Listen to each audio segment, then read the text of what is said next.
അപ്പോൾ നമ്മളിന്നൊരു പുതിയ subject start ചെയ്യാണ്, ഹിസ്റ്റോറിക്കൽ ടൂറിസം. ഈ ഒരു സബ്ജക്റ്റ് നമ്മൾ ടൂറിസത്തെക്കുറിച്ച് ഇതുവരെ പഠിച്ചിട്ടൊന്നുമില്ല. ഇതൊരു MD കോഴ്സാണ്. നിങ്ങളുടെ ഡിഗ്രിയുടെ കൂടെ നിങ്ങൾക്ക് സപ്ലിമെൻ്റ് ആയിട്ട് തരുന്ന ഒരു സബ്ജക്റ്റാണ്.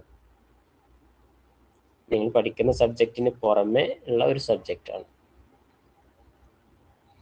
അതാണ് MD കോഴ്സ്. എന്തിനാണെന്ന് വെച്ചാൽ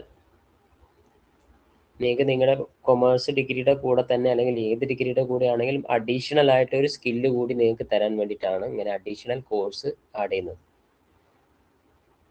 അതിൽ തന്നെ ഏറ്റവും നല്ല സിമ്പിളായിട്ട് വായിച്ച് മനസ്സിലാക്കാവുന്നതും കുറച്ചൊക്കെ ഇൻട്രസ്റ്റിംഗ് ആയിട്ടുള്ള ഒരു സബ്ജക്റ്റാണ് ഹിസ്റ്റോറിക്കൽ ടൂറിസം. ടൂറിസവുമായി ബന്ധപ്പെട്ടതാണ്. നമുക്കറിയാം, ഈ ഒരു ടോപ്പിക്ക്, ഈ ഒരു ഏരിയ, ടൂറിസം എന്ന് പറയുന്ന ഏരിയ ഇന്ന് ഇന്ത്യയിൽ ഏറ്റവും കൂടുതൽ പ്രോഫിറ്റ് ഉണ്ടാക്കുന്ന 2 ബിസിനസ്, അതൊന്ന് ലിക്കർ ബിസിനസ്സാണ്, മദ്യം. 2 ടൂറിസം ആണെന്നും പറയാം. പ്രത്യേകിച്ച് കേരളം ഒരു ടൂറിസ്റ്റ് സ്റ്റേറ്റ് ആണ്. കേരളത്തിൻ്റെ ടൂറിസ്റ്റ് സ്റ്റേറ്റ് എന്ന നിലയ്ക്ക് കേരളത്തിനൊരു പേര് കൂടിയുണ്ട്. അത് ഗോഡ്സ് ഓൺ കൺട്രി എന്നുകൂടിയാണ്. ധാരാളം നാച്ചുറൽ റിസോഴ്സും മനോഹാരിതയുള്ള ഒരു സ്റ്റേറ്റാണ് കേരളം. അപ്പോൾ നമ്മൾ ഈ ഒരു സബ്ജക്റ്റ് പഠിക്കുന്നതിൻ്റെ ഒരു പ്രാധാന്യമാണ് ഞാൻ അതിൽ കൂടെ ഒന്ന് വിശദീകരിക്കാൻ ശ്രമിച്ചത്. ടൂറിസത്തിൻ്റെ പ്രാധാന്യം അത് നമുക്ക് മനസ്സിലാവും. ഇതിൽ block 1 an introduction to historical tourism ആണ്. ടൂറിസം നമുക്കറിയാം, എന്നാൽ ഹിസ്റ്റോറിക്കൽ ടൂറിസം എന്ന് പറയുന്ന ഒരു ഏരിയ, അതൊരു സെപ്പറേറ്റ് ഏരിയ തന്നെയാണ് ഹിസ്റ്റോറിക്കൽ ടൂറിസം. അതാണ് നമ്മളിവിടെ ഡിസ്കസ് ചെയ്യുന്നത്, ഹിസ്റ്റോറിക്കൽ ടൂറിസം. അതിൽ ഒന്നാമത്തെ യൂണിറ്റ് വരുന്നത് എന്താണ് ഹിസ്റ്റോറിക്കൽ ടൂറിസം എന്നതാണ്.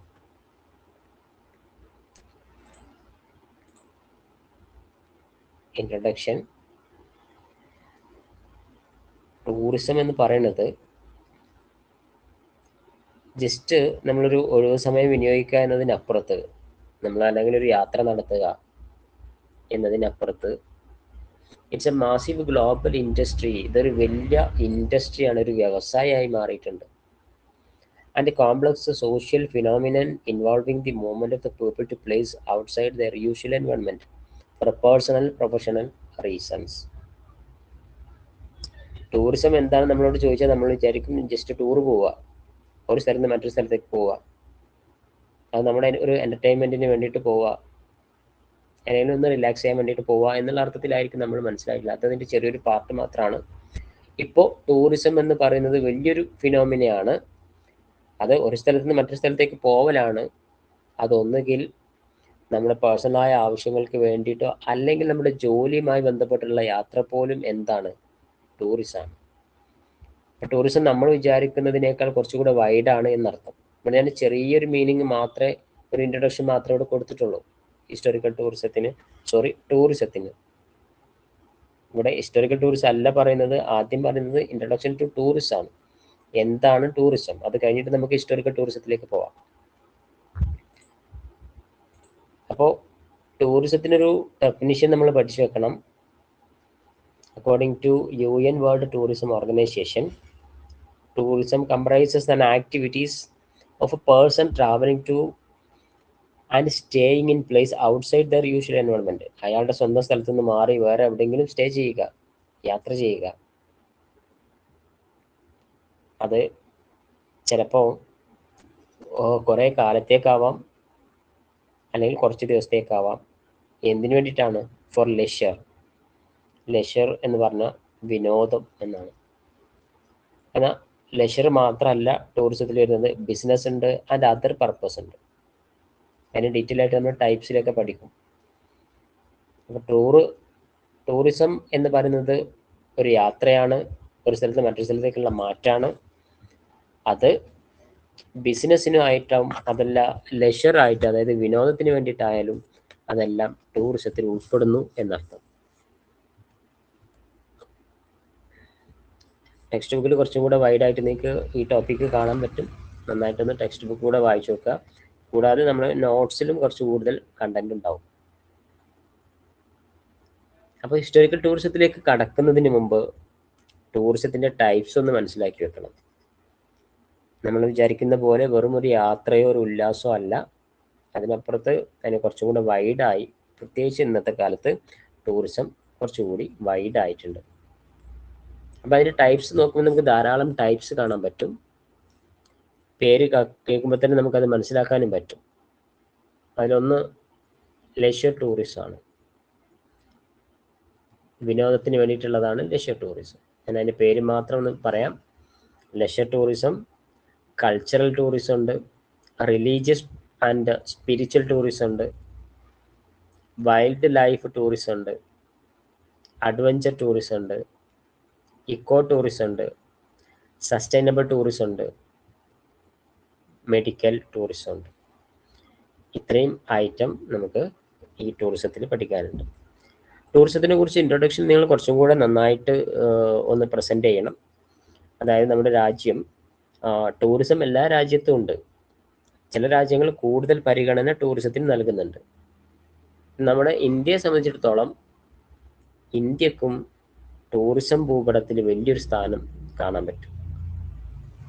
അതിൻ്റെ പ്രത്യേകത, അതിൻ്റെ കാരണം എന്താണെന്ന് വെച്ചാൽ ഇന്ത്യ വൈവിധ്യങ്ങളുടെ നാടാണ്. ഡൈവേഴ്സിറ്റി ഉണ്ട് ഇന്ത്യയിൽ. അതായത് കുറേ മതങ്ങൾ, കുറേ ജാതികൾ, കുറേ വിഭാഗങ്ങൾ, അതിനപ്പുറത്ത് പ്രകൃതി വിഭവങ്ങൾ പല തരത്തിലുള്ളത്, പല നാച്ചുറൽ റിസോഴ്സ്, പല ക്ലൈമാറ്റ്സ്, ഇതെല്ലാം കൂടെ ഒന്നിച്ച് ചേരുന്ന ഒരു വൈവിധ്യങ്ങളുടെ നാടാണ് നമ്മുടെ ഇന്ത്യ. അതോടൊപ്പം തന്നെ ടൂറിസത്തിന് വലിയ പ്രാധാന്യം വരാനുള്ള മറ്റൊരു കാരണം ഇന്ത്യയുടെ കൾച്ചർ തന്നെ ടൂറിസവുമായി ബന്ധപ്പെട്ട ഒരു കൾച്ചറായിരുന്നു. ആയിരുന്നു അല്ല, ആണ്. അതായത് ഇന്ത്യയുടെ കൾച്ചർ എന്ന് പറയുന്നത് ഹിന്ദു കൾച്ചറാണ്. ഹിന്ദു കൾച്ചർ അനുസരിച്ച് ഒരു വാക്യം തന്നെയുണ്ട്. അത് അതിഥി ദേവോ ഭവ എന്നാണ്. അതിഥി ദേവോ ഭവ. അതിൻ്റെ അർത്ഥം വരുന്നത് ശരിക്കും അതിഥികൾ ദൈവത്തെ പോലെയാണ് എന്നാണ്. അപ്പോൾ നമ്മുടെ രാജ്യത്തേക്ക് പുറത്തുനിന്ന് വരുന്ന ആളുകളെ നമ്മൾ പണ്ട് മുതലേ 2 കൈ നീട്ടി സ്വീകരിച്ചിരുന്നു. അവർക്ക് വേണ്ട കാര്യങ്ങൾ ചെയ്തു കൊടുത്തിരുന്നു. അവരോട് മര്യാദക്ക് പെരുമാറിയിരുന്നു എന്നർത്ഥം. അതേ നമുക്കിങ്ങനെ ഒരു റിലീജിയസ് ആയിട്ടൊരു തോട്ട് തന്നെ പണ്ട് മുതലുണ്ട്, അതിഥി ദേവോ ഭവ. എല്ലാ രാജ്യവും എല്ലാ മതങ്ങളും ആളുകളെ സ്നേഹിക്കണമെന്നും അതിഥികളെ ബഹുമാനിക്കണം എന്നൊക്കെ പറയുന്നത് തന്നെയാണ്. ഇന്ത്യയിൽ അത് വളരെ പഴക്കമുള്ള ഒരു കൺസെപ്റ്റാണ് എന്ന് നമുക്ക് കാണാൻ സാധിക്കും. അതുകൊണ്ട് തന്നെ ടൂറിസത്തിൽ നമുക്ക് വലിയ പ്രാധാന്യം ഉണ്ട്. എന്തായാലും നമുക്ക് ടൈപ്സ് ഓഫ് ടൂറിസത്തിൽ ഈ പറയുന്ന കാര്യങ്ങൾ ജസ്റ്റ് നമുക്കൊന്ന് എക്സ്പ്ലെയിൻ ചെയ്യാം. അപ്പോൾ ആദ്യം പറഞ്ഞത് ലെഷർ ടൂറിസമാണ്. ലെഷർ ടൂറിസം എന്താണെന്ന് വെച്ചാൽ, this is travel four rest, relaxation and personal enjoyment. നമ്മൾ വെറുതെ ചുമ്മാ നമ്മുടെ റിലാക്സേഷന് വേണ്ടിയിട്ടോ അല്ലെങ്കിൽ നമ്മുടെ വ്യക്തിപരമായ എൻജോയ്മെൻറ്റിന് വേണ്ടിയിട്ടൊക്കെ യാത്ര നടത്തുന്നതിന് നമുക്ക് ലെഷർ എന്ന് പറയാം. നമ്മളൊക്കെ സ്വാഭാവികമായിട്ടും പലപ്പോഴും ചെയ്യാറുള്ള ഒരു കാര്യമാണ് ലെഷർ ടൂറിസം എന്ന് പറയുന്നത്. It is most common form of tourism where individual take a break from their daily routine to experience a new environment. ഈ ടൂറ് നമ്മൾ പലപ്പോഴും കോളേജിലൊക്കെ പഠിക്കുമ്പോൾ, സ്കൂളിൽ പഠിക്കുമ്പോൾ ടൂർ പോകും. ഏതെങ്കിലും കമ്പനിയിൽ വർക്ക് ചെയ്യുമ്പോൾ അവിടെ നിന്ന് ടൂർ പോകുന്നു. ഇതൊക്കെ എന്തിനാണെന്ന് വെച്ചാൽ, നമുക്ക് ഇപ്പോൾ കുറേ പഠിച്ചുകൊണ്ടിരിക്കുമ്പോൾ അല്ലെങ്കിൽ കുറേ വർക്ക് ചെയ്തുകൊണ്ടിരിക്കുമ്പോൾ നമ്മുടെ മനസ്സിലുണ്ടാകുന്ന സ്ട്രെസ്സ് അത് ഒന്ന് റിലാക്സ് ചെയ്യാം, മൈൻഡ് ഒന്ന് റിഫ്രഷ് ചെയ്യാം, എന്നിട്ട് വീണ്ടും നമ്മളൊന്ന് റീചാർജ് ചെയ്യുക എന്ന് പറഞ്ഞ പോലെ ആ ഒരു അവസ്ഥയ്ക്ക്, ആ ഒരു സംഗതിക്ക് വേണ്ടിയിട്ടാണ് ഈ ടൂറിസം. അപ്പം അതിൽ നമ്മൾ യൂസ് ചെയ്യുന്ന ആ ഒരു ടൂറിസത്തിനെ നമുക്ക് ഇതേപോലെയുള്ള സ്ട്രെസ്സൊക്കെ കുറക്കാൻ വേണ്ടി മറ്റൊക്കെ നമ്മൾ ചെയ്യുന്ന ടൂറിസത്തെ ലെഷർ ടൂറിസം എന്ന് പറയാം. ഇതിൽ നമ്മൾ ചിലപ്പോൾ എവിടെയെങ്കിലും പോയിട്ട് താമസിക്കലായിരിക്കും, അത് ബീച്ചിലോ അല്ലെങ്കിൽ ഏതെങ്കിലും സ്ഥലങ്ങൾ കാണുമോ, അങ്ങനെയൊക്കെ ആവാം. ഒരു എക്സാമ്പിൾ പറയുകയാണെങ്കിൽ summer vacation at tropical beach resort. നമ്മൾ വെക്കേഷന് വേണ്ടിയിട്ട് ഏതെങ്കിലും ബീച്ചിലൊക്കെ പോയി നിൽക്കുക എന്ന് പറഞ്ഞാൽ അത് ലെഷ്യർ ടൂറിസം ആണ്. ദെൻ അടുത്ത ടൈപ്പാണ് കൾച്ചറൽ ടൂറിസം എന്ന് പറയുന്നത്. കൾച്ചറൽ ടൂറിസം കൾച്ചറുമായി ബന്ധപ്പെട്ടതാണ്, രാജ്യവുമായി ബന്ധപ്പെട്ടത്. പല രാജ്യങ്ങളുടെയും കൾച്ചറുകൾ വളരെ വൈവിധ്യം നിറഞ്ഞതാണ്. പ്രത്യേകിച്ച് ഇന്ത്യയുടേത് വളരെ വൈവിധ്യം നിറഞ്ഞ കൾച്ചറാണ്. ഇത് ഒന്ന് ജസ്റ്റ് പോയി എക്സ്പീരിയൻസ് ചെയ്യാം എന്നുള്ളതുണ്ട്. Focus on experiencing life style, history, arts, architecture and traditions of people in a specific geographical areas. ചില പ്രദേശത്ത് അവിടെയുള്ള ബിൽഡിങ്ങുകൾ, ആർക്കിടെക്ചർ, പുരാതനമായ ചില കാഴ്ചകൾ, അവരുടെ ജീവിത രീതികൾ, ഇതൊക്കെ കാണാൻ വേണ്ടിയിട്ട് നമ്മൾ ജസ്റ്റ് ടൂർ പോകും. അല്ലെങ്കിൽ അങ്ങനെ ഒരു ടൂറിസം ഉണ്ട്. ഇപ്പോൾ അവരവരുടെ ഇഷ്ടത്തിനനുസരിച്ച്, അവരവരുടെ അഭിരുചിക്ക്, ടേസ്റ്റിനനുസരിച്ചാണ് ഇങ്ങനെയുള്ള സൈറ്റുകൾ തിരഞ്ഞെടുക്കുക. അവിടെ നമുക്ക് മനോഹരമായ കാഴ്ചകളൊന്നും ചിലപ്പോൾ കിട്ടിക്കൊള്ളണമെന്നില്ല. പക്ഷേ ട്രഡീഷണൽ ആയിട്ടുള്ള കുറച്ച് കാര്യങ്ങൾ അത് കാണുമ്പോൾ നമുക്ക് മനസ്സിലൊരു സന്തോഷം വരാറുണ്ട്. പക്ഷെ അത് എല്ലാവർക്കും വന്നോളണമെന്നില്ല.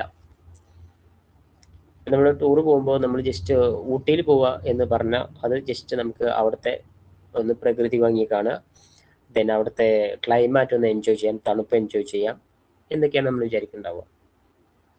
ഊട്ടി, ഈവൻ കർണാടക, മൈസൂർ ആ ഭാഗത്തേക്കൊക്കെ പോവുകയാണെങ്കിൽ നമ്മൾ തണുപ്പ് മാത്രമല്ല, അതോടൊപ്പം അവിടെയുള്ള കുറച്ച് ട്രഡീഷണൽ ആയിട്ട് കുറച്ച് കാര്യങ്ങളും പ്രകൃതി ഭംഗിയൊക്കെ തന്നെയാണ് അവിടെയുള്ളത്. ഇത് നമ്മൾ മധ്യപ്രദേശ് ഹംപി പോലെയുള്ള സ്ഥലത്തേക്ക് പോകുമ്പോൾ അവിടെ പ്രകൃതി ഭംഗിയൊന്നും കാണാനില്ല. അവിടെ കുറച്ച് ട്രഡീഷണൽ ആയിട്ടുള്ള കുറച്ച് ക്ഷേത്രങ്ങളും എല്ലാ പ്രദേശത്തും ട്രഡീഷണൽ ആയിട്ടുള്ള കുറേ സ്പിരിച്വൽ പ്ലേസുകളൊക്കെ നമുക്ക് കാണാൻ പറ്റുക, ചില ബിൽഡിങ്ങുകൾ. അപ്പം അങ്ങനെ, അല്ലെങ്കിൽ അവരുടെ ലൈഫ് സ്റ്റൈൽ.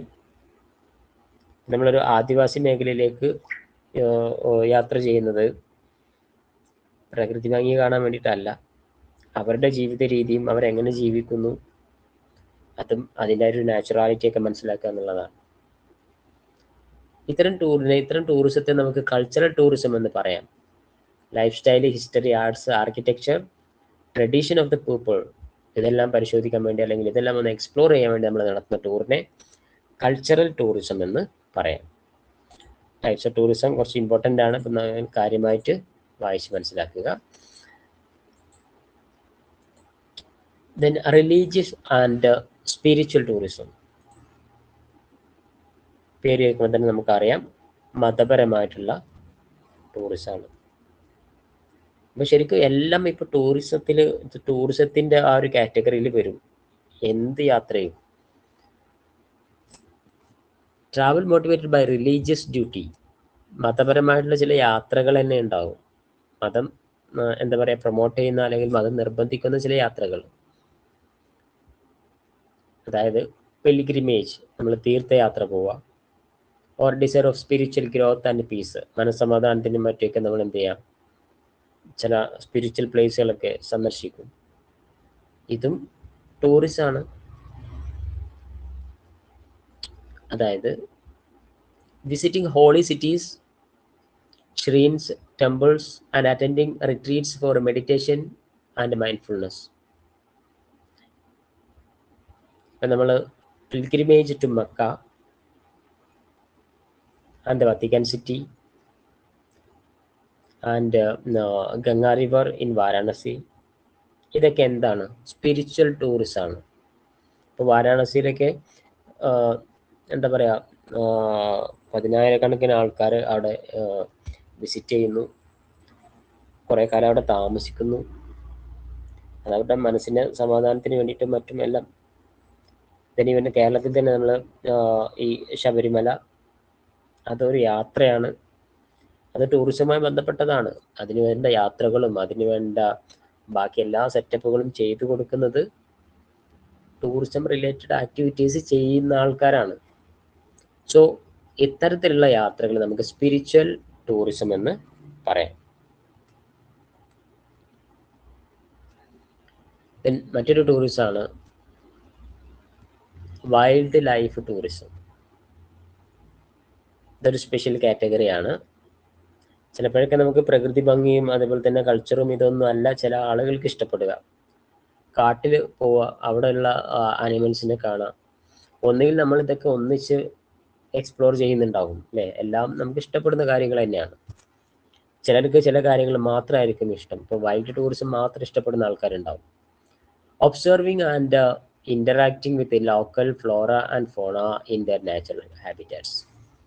നമ്മുടെ കാടിൻ്റെ അല്ലെങ്കിൽ നമ്മുടെ രാജ്യത്തെ മുക്കും മൂലയൊക്കെ പരങ്ങി നടക്കുന്ന ചില ആളുകളുണ്ട്. അവിടെ അവരാഗ്രഹിക്കുന്നത്, കാണാൻ ആഗ്രഹിക്കുന്നത് കാട്ടിൻ്റെ ഉള്ളിലുള്ള ലൈഫാണ്. Safaris, bird watching and visiting marine parks and sanctuaries, ഇതൊക്കെ വൈൽഡ് ടൂറിസത്തിൽ ഉൾപ്പെടുന്നതാണ്. കാട്ടിലൂടെ യാത്ര നടത്താം, ട്രക്കിങ് നടത്താം, അല്ലെങ്കിൽ കാട്ടിലൂടെയുള്ള റിവറിലൂടെ എന്ത് ചെയ്യാം, ബോട്ടിങ് നടത്താം, മൃഗങ്ങളൊക്കെ കണ്ട് യാത്ര നടത്താൻ വേണ്ടി. അങ്ങനെ നടത്തുന്ന യാത്രകളെ നമുക്ക് വൈൽഡ് ലൈഫ് ടൂറിസം എന്ന ഒരു കാറ്റഗറിയിൽ ഉൾപ്പെടുത്താം. Wild life tourism. ഇങ്ങനെ ഒരു ടൂറിസം കൂടെ ഉണ്ട്, അഡ്വഞ്ചർ ടൂറിസം. അഡ്വഞ്ചർ ടൂറിസം പേര് കേൾക്കുമ്പോൾ തന്നെ അറിയാം, കുറച്ച് അഡ്വഞ്ചർ ആണ്. അഡ്വഞ്ചർ മീൻസ് സാഹസികമായിട്ടുള്ള കാര്യങ്ങൾക്കുള്ള ടൂറിസം. ചില ആളുകൾ അഡ്വഞ്ചർ ആയിരിക്കും ഇഷ്ടപ്പെടുക. സാധാരണ നോർമൽ ആയിട്ടുള്ള ഒരു യാത്ര എന്നതിലപ്പുറത്ത് കുറച്ചൊക്കെ റിസ്ക് എടുത്ത് ചെയ്യാൻ അത് ഇഷ്ടപ്പെടുന്ന ചില ആളുകളുണ്ട്. It involves travel that contains an element of physical exertion, risk and connection with nature. ഇപ്പം മഞ്ഞിൻ്റെ മുകളിൽ കൂടെ ഇങ്ങനെ ഡൈവ് ചെയ്യുക, അത് ഡൈവ് ചെയ്യുന്നുള്ള കുറച്ച് ഇൻസ്ട്രുമെന്റ്സും കാര്യങ്ങളൊക്കെ ഉണ്ട്. ദെൻ വെള്ളത്തിലൂടെ ഈ വെള്ളച്ചാട്ടത്തിൻ്റെ അതിന് ഒരു പേര് പറയും, ബോട്ടിങ് പോലെയുള്ള. അപ്പം അത്തരത്തിലുള്ള jumping, rock climbing and white water rafting എന്ന് പറയും. ഇതൊക്കെ എന്താണ്, അഡ്വഞ്ചർ ടൂറിസത്തിൻ്റെ കാറ്റഗറിയിൽ ഉൾപ്പെടുന്നു. ഇപ്പോൾ climbing Mount Everest or hiking the Inca trail, Machu Picchu, ഇതൊക്കെ എക്സാമ്പിൾ പറയുന്നതാണ് കേട്ടോ. ടൂറിസം, അഡ്വഞ്ചർ ടൂറിസം പ്ലേസസ് ആണ്. അപ്പോൾ അഡ്വഞ്ചർ ടൂറിസം എന്ന് പറയുന്നത് കുറച്ച് റിസ്ക് എടുക്കുന്ന ടൂറിസം കാറ്റഗറിയാണ്. ഇന്ന് കുറച്ച് വലിയ പ്രാധാന്യമുള്ള മറ്റൊരു ടൂറിസമാണ് ഇക്കോ ടൂറിസം. ഇക്കോ ടൂറിസം എന്താണെന്ന് പറഞ്ഞാൽ to focus on a responsible travel to natural areas that conserves the environment and improve the well-being of the people. ഇന്നത്തെ കാലത്ത് പ്രകൃതി സംരക്ഷിക്കുക എന്നുള്ളതിന് വലിയ പ്രാധാന്യം കൊടുത്തു വരുന്നുണ്ട്. പ്രകൃതി സംരക്ഷിക്കുക എന്നതോടൊപ്പം തന്നെ ആ പ്രകൃതിയെ ശരിക്കും അറിഞ്ഞ് മനസ്സിലാക്കി ജീവിക്കുക എന്നത് മറ്റൊരു ആസ്പെക്റ്റാണ്. അതറിഞ്ഞാലാണ് അതിനെങ്ങനെ സംരക്ഷിക്കണം എന്നുള്ള ബോധ്യം നമുക്കുണ്ടാവുക. അതുകൊണ്ട് ഇക്കോ ടൂറിസത്തെ ഇന്ന് വല്ലാണ്ട് പ്രൊമോട്ട് ചെയ്യുന്നുണ്ട്. ഇക്കോ ടൂറിസം എന്തെന്ന് പറഞ്ഞാൽ പ്രകൃതി സംരക്ഷിക്കാൻ വേണ്ടി പ്രകൃതിയോട് ഇണങ്ങി നിൽക്കുന്ന രൂപത്തിലുള്ള ടൂറിസത്തിനാണ് ഇക്കോ ടൂറിസം എന്ന് പറയും.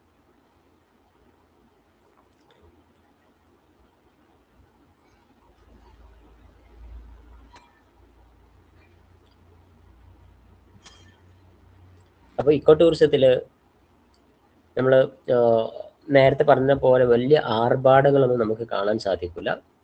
ഇക്കോ ഫ്രണ്ട്ലി ആയിട്ടുള്ള ചില ഹോട്ടലുകളോ അല്ലെങ്കിൽ ചെറിയ ഇരിപ്പിടങ്ങളോ സ്പേസൊക്കെ ആയിരിക്കും അവിടെ ഉണ്ടാവുക. ഒരിക്കലും പ്രകൃതിയെ നശിപ്പിക്കുന്ന രൂപത്തിലുള്ള ബിൽഡിങ്ങുകളോ മറ്റൊന്നും അവിടെ നമുക്ക് കാണാൻ പറ്റില്ല. ഇന്നത്തെ കാലത്ത് കുറച്ച് കൂടുതൽ പ്രാധാന്യം കൊടുക്കുന്ന ഒരു ടൂറിസമാണ്. അതോടൊപ്പം തന്നെ പ്രകൃതിയെക്കുറിച്ച് പഠിപ്പിക്കുന്ന ചില ക്ലാസ്സുകളോ സിമ്പോസിയങ്ങളോ സെമിനാറുകളോ അങ്ങനെയൊക്കെ ആയിരിക്കും ഇവിടെയുള്ള പ്രധാന കാര്യങ്ങൾ. അല്ലാതെ വലിയ എൻ്റർടൈൻമെൻറ്റുകളൊന്നും നമുക്ക് ഇക്കോ ടൂറിസത്തിൽ കാണാൻ പറ്റില്ല. ഇപ്പം തന്നെ പല സ്ഥലങ്ങളും ഇക്കോ ഫ്രണ്ട്ലി ആയി മാറിയിട്ടുണ്ട്. അതായത് നമ്മൾ സാധാരണ ഗ്രാമീണ മേഖലയിൽ കാണുന്ന അതേപോലെ തന്നെ കൃഷിയും മറ്റൊക്കെ പ്രൊമോട്ട് ചെയ്യുന്ന ടൂറിസം ഉണ്ട്. അതിന് അഗ്രി ടൂറിസം എന്ന പേരുണ്ട് വേറെ. എന്തായാലും പ്രകൃതിയെ നശിപ്പിക്കാത്ത, പ്രകൃതിയെ സംരക്ഷിക്കണം എന്നുള്ള ഒരു ലക്ഷ്യമുള്ള ഒരു ടൂറിസമാണ് ഇക്കോ ടൂറിസം എന്ന് പറയാം. എക്സാമ്പിൾ പറയുകയാണെങ്കിൽ staying in A sustainable rain forest lodge in Costa Rica. ഇപ്പോൾ നമ്മുടെ കേരളത്തിലുള്ള സൈലന്റ് വാലി, അതേപോലെ 1-2 സ്ഥലങ്ങളുണ്ട്. അവിടെയൊക്കെ നമ്മൾ പോയി താമസിക്കുക. പ്രകൃതിക്ക് കോട്ടം വരാത്ത രൂപത്തിൽ വേണം നമ്മളവിടെ താമസിക്കാനും അവിടെ അവിടെ പെരുമാറാനൊക്കെ. ആ രീതിയിലുള്ള ടൂറിസത്തിന് നമുക്ക് ഇക്കോ ടൂറിസം എന്ന് പറയാം.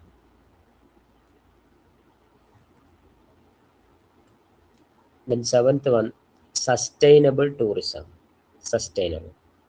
സസ്റ്റൈനബിൾ എന്ന് പറഞ്ഞാൽ ശരിക്കും നിലനിൽപ്പ് എന്നാണ് അർത്ഥം. മനുഷ്യന്മാരുടെ നിലനിൽപ്പ്.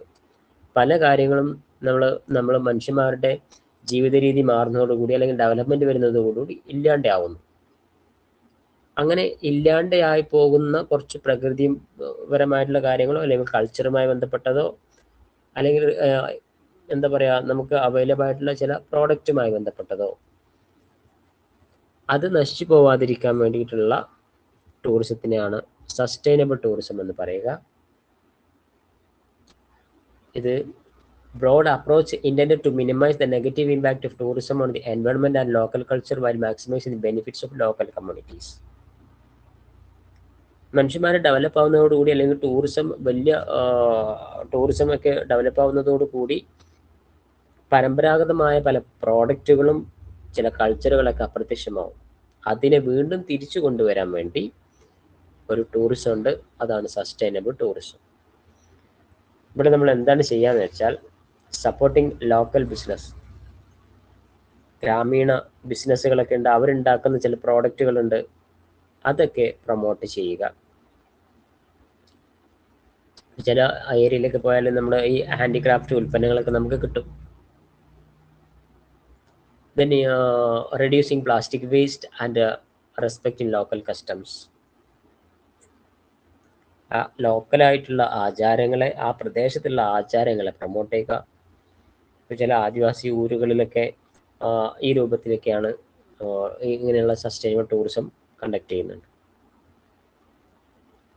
അപ്പം അത്തരത്തിൽ നശിച്ചു പോകുന്ന എന്താ പറയുക, നമ്മുടെ നാട്ടിൽ നിന്ന് അല്ലെങ്കിൽ നമ്മുടെ കൾച്ചറിൽ നിന്ന് ഇല്ലാണ്ടായി പോകുന്ന മൂല്യങ്ങളെ തിരിച്ചു പിടിക്കാൻ വേണ്ടിയിട്ട് നടത്തുന്ന ടൂറിസമാണ് സസ്റ്റൈനബിൾ ടൂറിസം എന്ന് പറയുന്നത്.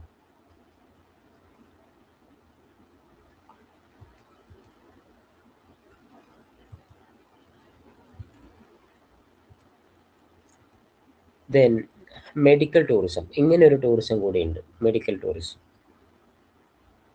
Travelling to another country to receive a medical treatment, surgeries or dental care. ഇപ്പം നമുക്ക് അസുഖം വരിക എന്ന് പറഞ്ഞാൽ അത് വളരെ മോശകരമായ അല്ലെങ്കിൽ വളരെ നമ്മൾ പേടിപ്പെടുത്തുന്ന ഒരു സംഗതിയാണ്. എന്നാൽ ഇപ്പോൾ അത് ഒരു ടൂറായി മാറിയിരിക്കുന്നു. ഒരു കണക്കിന് നല്ലതാണ്. ഒരു യാത്ര സന്തോഷത്തോടെയുള്ള ഒരു അസുഖം മാറ്റാൻ വേണ്ടിയിട്ടാണെങ്കിൽ അത് സന്തോഷത്തോടെയുള്ള ഒരു യാത്രയാക്കി മാറ്റാം. അതും ഇപ്പോൾ ഒരു ടൂറിസത്തിൻ്റെ പാർട്ടാണ് മെഡിക്കൽ ടൂറിസം. ഒരു അസുഖം വരുമ്പോൾ വേണമെങ്കിൽ നമുക്ക് അമേരിക്കയിലൊക്കെ മറ്റൊക്കെ ഒരു യാത്ര നടത്താം. ഇപ്പോൾ ശരിക്കും പറഞ്ഞാൽ നമ്മുടെ ഇന്ത്യയിലും കേരളത്തിലും ഹോസ്പിറ്റലൊക്കെ ഏകദേശം നല്ല മൾട്ടി സ്പെഷ്യാലിറ്റി ആയി എന്ന് മാത്രമല്ല, അടുത്ത കാലത്തായിട്ട് ഹോസ്പിറ്റലൊക്കെ ശരിക്കും പേഷ്യൻ്റ് ഫ്രണ്ട്ലി ആണ്. നമ്മളെ പറഞ്ഞ് പേടിപ്പിക്കുക അങ്ങനെയുള്ള ഹോസ്പിറ്റലുകളൊന്നും അല്ല ഇപ്പോൾ ഉള്ളത്. ചിലതൊക്കെ ഇപ്പോഴും ഉണ്ടാവാം, പക്ഷെ അങ്ങനെ ഒരു കൾച്ചറിലേക്ക് മാറുകയാണെങ്കിൽ അത് ശരിക്കും ഒരു മെഡിക്കൽ ടൂറിസം എന്നുള്ള ഒരു ആസ്പെക്റ്റ് നല്ലതാണ്, ഒരു കൺസെപ്റ്റ്. അതിനെ നമ്മൾ പോസിറ്റീവായിട്ട് നേരിടുക. ഇപ്പം നേരത്തെയൊക്കെ ക്യാൻസർ എന്ന് കേൾക്കുമ്പോൾ ക്യാൻസറിന് ഒരു ചിഹ്നം കൊടുത്തിട്ടുണ്ടായിരുന്നു. ക്യാൻസർ എന്ന അസുഖത്തിന് ഒരു എംബ്ലം ഉണ്ട്. അത് കാലിങ്ങനെ വിടർത്തി നിൽക്കുന്ന, അതിൻ്റെ ഈ കൊമ്പ് പറയുമല്ലോ, അതിങ്ങനെ വിടർത്തി നിൽക്കുന്ന ഒരു ഞണ്ടിൻ്റെ ചിത്രമായിരുന്നു ക്യാൻസറിൻ്റെ ചിത്രം. ഇപ്പം ആ ചിത്രം യൂസ് ചെയ്യുന്നില്ല. ആ ചിത്രം കാണുമ്പോൾ തന്നെ ഒരു പേടിയാണ്. അപ്പോൾ ഏതൊരു ഡോക്ടർ റെക്കമെൻഡ് ചെയ്തു ആ ഒരു ചിത്രം മാറ്റിയിട്ട് അതിനൊരു റോസാപ്പൂ കൊടുത്താൽ പോരെ എന്നാണ്. കാരണം ആ ഞണ്ട് ഇങ്ങനെ വായ തുറന്നു നിൽക്കുന്ന ഞണ്ടിനെ കാണുമ്പോൾ തന്നെ പേടിയാണ്. എന്ന് പറഞ്ഞ പോലെ നമ്മുടെ ഈ മെഡിക്കൽ ഫീൽഡ് അല്ലെങ്കിൽ ഈ ഹോസ്പിറ്റൽ ഫീൽഡ് കുറച്ചും കൂടെ ഫ്രണ്ട്ലി ആക്കി കഴിഞ്ഞാൽ കുറേ അസുഖങ്ങൾ അങ്ങനെ തന്നെ മാറിപ്പോകും. അപ്പം അതുകൊണ്ട് മെഡിക്കൽ ടൂറിസം ആണ് ഇപ്പോൾ ഉള്ളത്. ഇപ്പോൾ റിസോർട്ട് പോലെയൊക്കെയാണ് ചില ഹോസ്പിറ്റലുകളൊക്കെ ഇപ്പോൾ പ്രവർത്തിക്കുന്നത്. നമുക്ക് കുറേ കാലം അവിടെ നിന്ന് താമസിക്കാം. അവിടെ നിന്ന് റിസോർട്ടിൽ താമസിച്ചിട്ട് ആ റിസോർട്ടിൽ തന്നെ ഡോക്ടർമാരുണ്ടാകും, അവരെ ട്രീറ്റ്മെൻറ്റ് ചെയ്യാം. ഇപ്പോൾ ഈവൻ ഇവിടെ തൊട്ടടുത്ത് തന്നെ ഒരു മെഡിക്കൽ സിറ്റിയാണ് മലപ്പുറം കോട്ടക്കൽ എന്ന് പറയുന്നത്, ആയുർവേദിക്കിൻ്റെയും അലോപ്പതിയുടെയും എല്ലാം. അവിടെ ഓൾറെഡി ഒരു വലിയൊരു റിസോർട്ട് ഓൾറെഡി വന്നു കഴിഞ്ഞു. എല്ലാ ട്രീറ്റ്മെൻറ്റും ഒന്നിച്ച് പ്രൊവൈഡ് ചെയ്യുന്ന ഒരു വലിയൊരു ഹോസ്പിറ്റൽ, ഒരു വെൽനസ് സെൻറ്റർ അവിടെ പ്രവർത്തിക്കുന്നു. ഇപ്പോൾ ഒരു അസുഖമൊക്കെ വരുമ്പോൾ നമുക്ക് അതേപോലെ അതിനൊരു യാത്ര നടത്താണ്. എന്തായാലും ആ യാത്ര ടൂറിസത്തിൻ്റെ അണ്ടറിൽ വരും. ഇത്തരം യാത്രകളെ മെഡിക്കൽ ടൂറിസം എന്ന് പറയാം. ചില അസുഖങ്ങൾക്കൊക്കെ നമ്മുടെ നാട്ടിൽ നിന്ന് അമേരിക്കയിലേക്കോ പുറത്തേക്കോ ഒക്കെ ചികിത്സയ്ക്ക് പോകാറുണ്ട്. അതിനുള്ള കാര്യങ്ങളൊക്കെ അറേഞ്ച് ചെയ്യുന്നതും മറ്റൊക്കെ ടൂറിസം അറേഞ്ച് ചെയ്യുന്ന അല്ലെങ്കിൽ ടൂറിസവുമായി ബന്ധപ്പെട്ട ആൾക്കാരാണ്.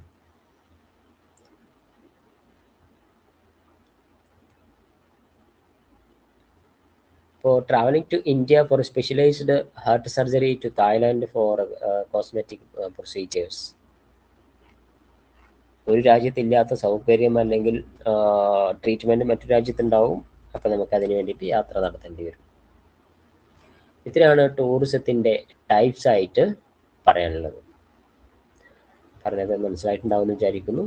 ഇനി ഈ ഒരു ചാപ്റ്ററിൽ ഇതിൻ്റെ എക്കണോമിക് ഇമ്പാക്റ്റ് കൂടി പരിശോധിക്കണം.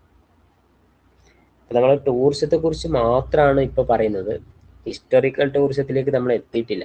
അത് നെക്സ്റ്റ് യൂണിറ്റിലാണ് ഹിസ്റ്റോറിക്കൽ ടൂറിസത്തിലേക്ക് നമ്മൾ കടക്കുക.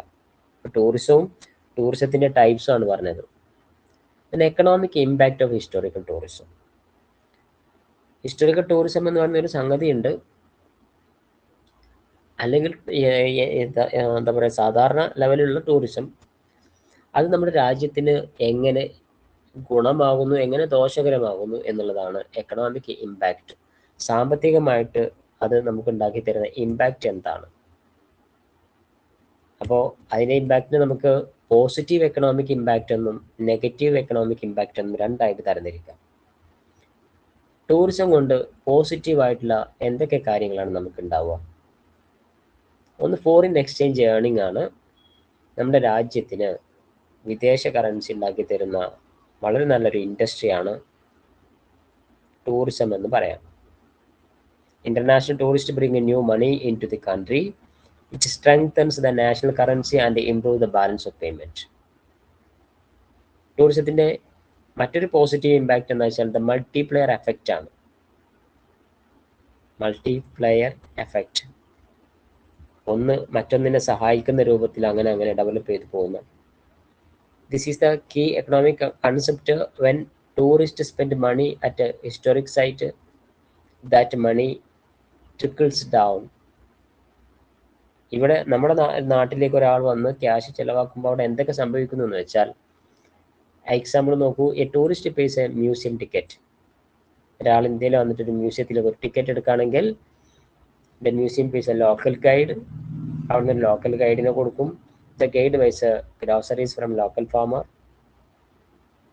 ആ ആള് ലോക്കൽ ഫാർമറിൽ നിന്ന് തന്നെ, സാധാരണ കർഷകരിൽ നിന്ന് സാധനങ്ങൾ വാങ്ങി ഉപയോഗിക്കും. അതായത് അവരുടെ കറൻസി, പുറത്തുനിന്ന് വന്ന കറൻസി സാധാരണ കൃഷിക്കാരുടെ അടുത്ത് പോലും എത്തുമെന്നർത്ഥം. എന്തായാലും മണി സർക്കുലേറ്റ് ചെയ്യപ്പെടും എന്ന്, ടൂറിസം ഉണ്ടാകുമ്പോൾ മണി സർക്കുലേറ്റ് ചെയ്യും. അത് നമ്മുടെ രാജ്യത്തിന് വളരെ ഗുണകരമാണെന്ന് മനസ്സിലാക്കാം. ജോബ് ക്രിയേഷൻ ഉണ്ടാവും ടൂറിസം ഉണ്ടാകുമ്പോൾ. It generates direct employment. എന്താണ് ടൂറിസത്തിലെ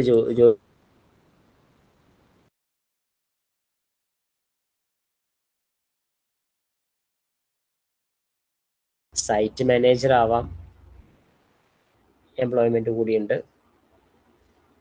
അത് ഹോട്ടല്, റെസ്റ്റോറൻറ്റ്, ട്രാൻസ്പോർട്ട്, ഇതൊക്കെ നമുക്ക് അത്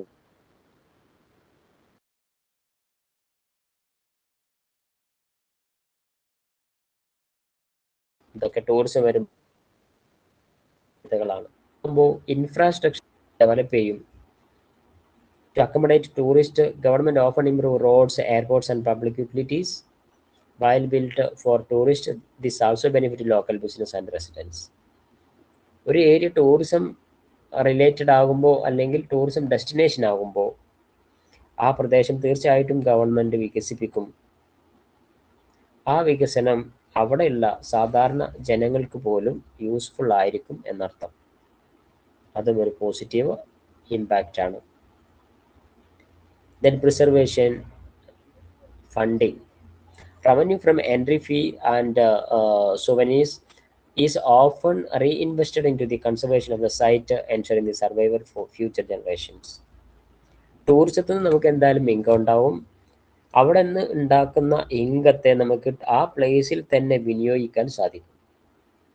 ആ ടൂറിസത്തിലൂടെ നമ്മൾ ഉണ്ടാക്കുന്ന ഇൻകത്തിൻ്റെ ഒരു നിശ്ചിത ഭാഗം ആ പ്രദേശത്തിൻ്റെ ഡെവലപ്മെൻറ്റിന് നമുക്ക് ഉപയോഗിക്കാൻ സാധിക്കും എന്നർത്ഥം.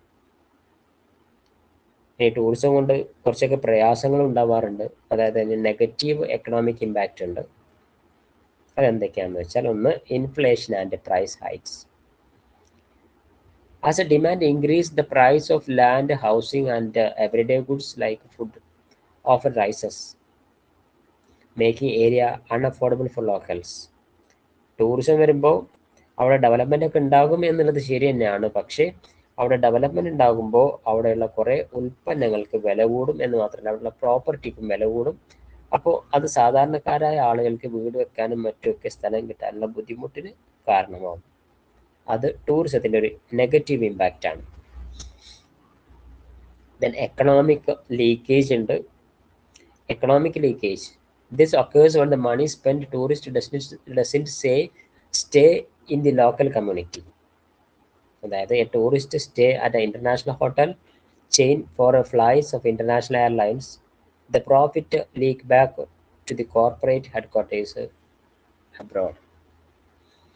നമ്മൾ വിചാരിക്കും ടൂറിസം നടക്കുമ്പോൾ ഒരു പ്രദേശത്ത് ടൂറിസം ഡെവലപ്മെൻറ്റ് ഉണ്ടാകുമ്പോൾ പല രീതിയിലും ക്യാഷ് അവിടെ കിട്ടും എന്നാണ് വിചാരിക്കുക. പക്ഷെ വലിയ വലിയ ഹോട്ടലുകൾ, ഇൻ്റർനാഷണൽ ഹോട്ടൽ, ഫ്ലൈറ്റ്, ഇതൊക്കെയാണ് അവർ യൂസ് ചെയ്യുന്നത് എങ്കിൽ ആ ക്യാഷൊക്കെ ഇൻ്റർനാഷണൽ കമ്പനികളിലേക്കാണ് പോവുക. ആ പ്രദേശത്തിൻ്റെ വികസനത്തിന് കിട്ടില്ല. ചിലപ്പം അതൊക്കെ പുറത്തുള്ള രാജ്യത്തിനായിരിക്കും അതിൻ്റെ ലാഭം കിട്ടുക.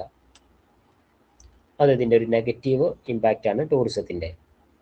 Then over dependence. If a town relies solely on a historical site, a sudden drop in tourism due to pandemic, natural disaster, or political unrest can lead to a total economic collapse. ഒരു പ്രദേശത്ത് നമ്മൾ tourism വല്ലാണ്ട് develop ചെയ്ത് കൊണ്ടുവന്നു.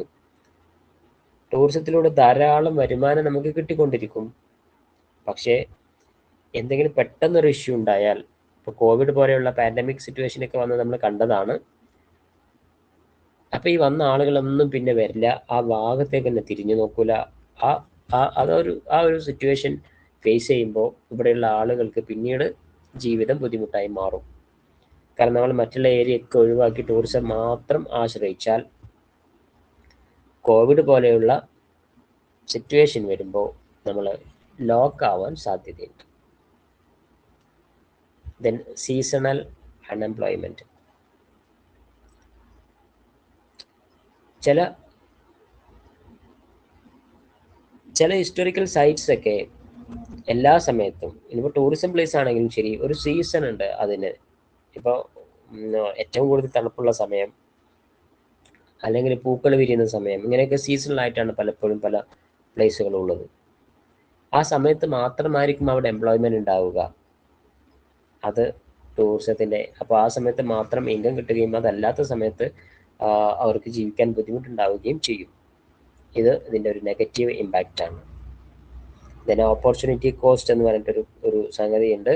മണി spend by the government on restoring monuments in money not spend in hospital or school. Tourism ഡെവലപ്മെൻറ്റിന് വേണ്ടിയിട്ട് നമ്മൾ എല്ലാ ക്യാഷും പണമൊക്കെ ധാരാളം ഗവൺമെൻറ്റുകൾ ചിലവഴിക്കുന്നുണ്ട്. അതിൻ്റെ പകുതി പോലും ആ രാജ്യത്തെ സ്കൂളുകൾക്ക് വേണ്ടിയിട്ട്, ഹോസ്പിറ്റലിന് വേണ്ടിയിട്ട് ചിലവഴിക്കുന്നില്ല എന്നതാണ് ശരിക്കും ആ ഒരു മേഖലയിലും കൂടെ ഇൻവെസ്റ്റ് ചെയ്താലേ നമ്മുടെ രാജ്യം ഡെവലപ്പ് ആവുള്ളൂ എന്ന് പറയാം. അതും ടൂറിസത്തിൻ്റെ ഒരു നെഗറ്റീവ് ഇമ്പാക്റ്റ് ആണ്. എവിടെയെങ്കിലും ടൂറിസം ഡെവലപ്മെന്റ് ഉണ്ടാകുമ്പോൾ ഗവൺമെന്റിന് ധാരാളം ആ സമയത്ത് ക്യാഷ് കിട്ടിക്കൊണ്ടിരിക്കും. അതുകൊണ്ട് അവിടെ മാത്രം ശ്രദ്ധിക്കും. അത് എക്കണോമിക്കിന് ഒരു നെഗറ്റീവ് ഇമ്പാക്റ്റ് ആണെന്ന് പറയാം. ഇത്തരം കാര്യങ്ങളാണ് ഒന്നാമത്തെ യൂണിറ്റിൽ പഠിക്കാനുള്ളത്. ജസ്റ്റ് ഇതിൻ്റെ ഇംഗ്ലീഷും മലയാളത്തിലുള്ള നോട്ട്സ് അവൈലബിൾ ആണ്. അതുകൂടെ വെച്ച് വായിച്ച് നിങ്ങൾക്ക് കാര്യങ്ങൾ മനസ്സിലാക്കാൻ പറ്റും. നന്നായിട്ട് പഠിക്കാൻ പറ്റുന്ന, മനസ്സിലാക്കാൻ പറ്റുന്ന ഒരു ടോപ്പിക്കാണ്, സബ്ജക്റ്റാണ്. അപ്പോൾ മാക്സിമം മാർക്ക് ഈ ഒരു സബ്ജക്റ്റിൽ നിങ്ങൾ വാങ്ങാൻ ശ്രമിക്കുക. പറഞ്ഞ കാര്യങ്ങൾ മനസ്സിലായോ?